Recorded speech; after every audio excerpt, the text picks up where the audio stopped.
Thank you very much, and thank you much, Anthony, for the opportunity to come and speak to you today. I'll have to apologise in the first instance. I am a Queenslander, so you may well throw stuff at me at different times, but I promise not to talk about that subject at all. Look, when I was asked to come and speak to you, and Anthony approached me at a recent presentation, I said to him, as a planner, I'd like to try and help you understand the sorts of things that I'm trying to understand in the context of the spatial planning agenda, particularly down here in Sydney. Having worked all over Australia, you have a lovely problem to deal with. As the Minister has just pointed out, there are so many places around this country that would just give their eye teeth to see the opportunities that are coming out of the planning agenda here in Sydney. The sorts of things that are happening, I believe, are once in a generation. I've been a planner for 40 years, and I have never seen the scale and opportunity that's being generated down here in Sydney as a consequence of the infrastructure. I'm basically going to talk around those 3 dot points. I'll move backwards and forwards and cut in different directions at different points, though.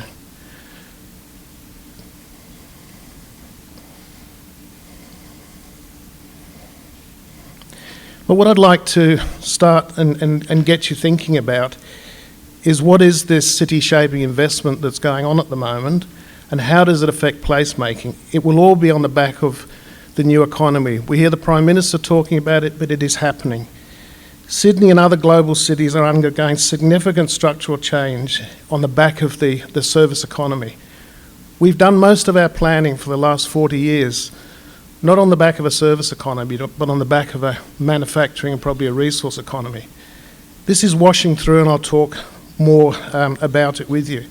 The Mayor said to you in her introduction about the significant change which the hills are already experiencing as it moves from a suburban into an urban context.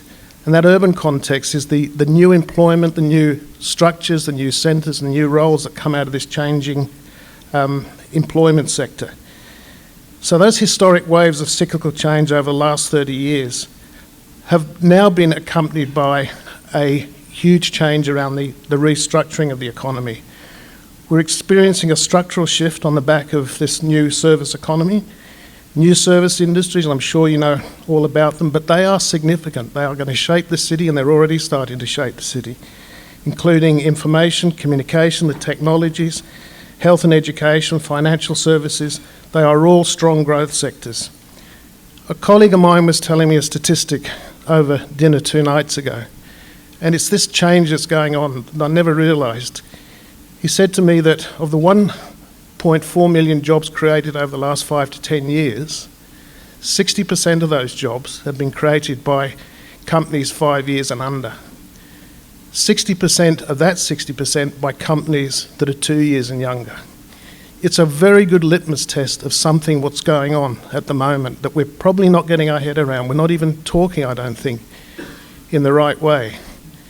60% of all new jobs are currently occurring outside of our centres.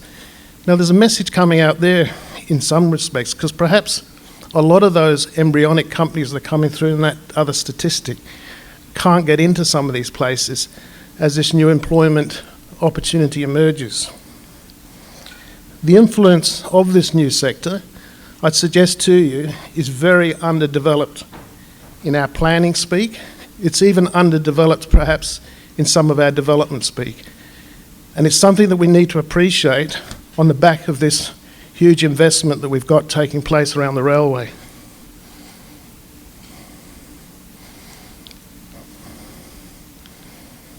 I did this diagram because I think this diagram helps you appreciate the scale of what I'm talking about. For the last 40 or 50 years, we hear about the intergenerational report as planners and what we should be listening to and not listening to. And that's been this cyclical change that's gone on the back of the manufacturing industry, on the back of the resource sector. But what is washing through right now on the back of this service economy is more than cyclical change.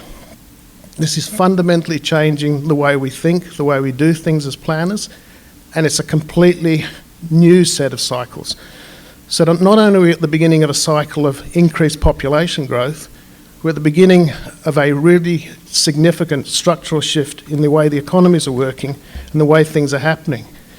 So we involved in planning and the planning processes, we can either acknowledge this is going on or it will happen in any case.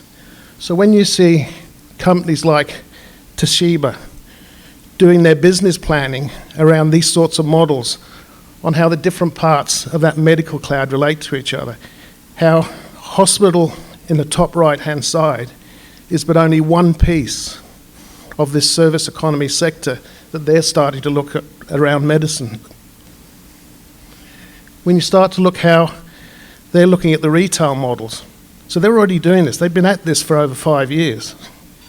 Is the spatial planning side of things, is the way we do our micro spatial planning doing this? No, we're not keeping up with this. So this is that challenge that I talk about that comes on the back of the opportunities that are now presented around the type of investment that's come out of the infrastructure and the scale that the Minister talked about before. That is a phenomenal scale. If I were to mention those figures in Queensland at the moment, they'd give their eye teeth to just have one piece of that action in terms of how that will shape this city. I believe it's of a scale the same as when they put the Sydney Harbour Bridge across.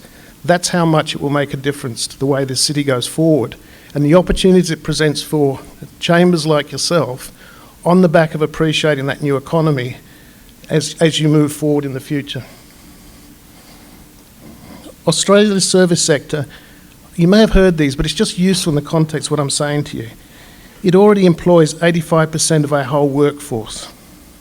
A significant number of people are still employed in manufacturing and the exploration industries, but it's really important to go back to that earlier statistic that I talked about in terms of how this stuff is already changing. One such example, so if I talked about the changes which have come around as a result of the freight and logistics industry. If you're the manager of the Foot Locker shop at Castle Hill, years ago you'd have possibly in your business functions had someone distribute something from a depot. At 5 o'clock this afternoon, if your inventory is down, in real time you will feed in 250 pairs of Nike shoes or whatever they are. That will arrive at real time in a factory in Vietnam or Thailand. By the end of the week, the factory would have tooled up and produced all of your shoes as per your order. By the beginning of the week after, that will be packed in cellophane on a little pallet and loaded into a larger container and start its journey to Sydney. When it gets to Sydney, it'll be unpacked and delivered straight to your shop in one hit, completely cutting out the old transportation industry, the transportation depot, etc. So it's a great example of how that's washed through. That's only started to wash through at that accelerated rate in the last 2 years to 3 years. Why is it that the Japanese post office bought up Toll 2 or 3 years ago in the last 12 months?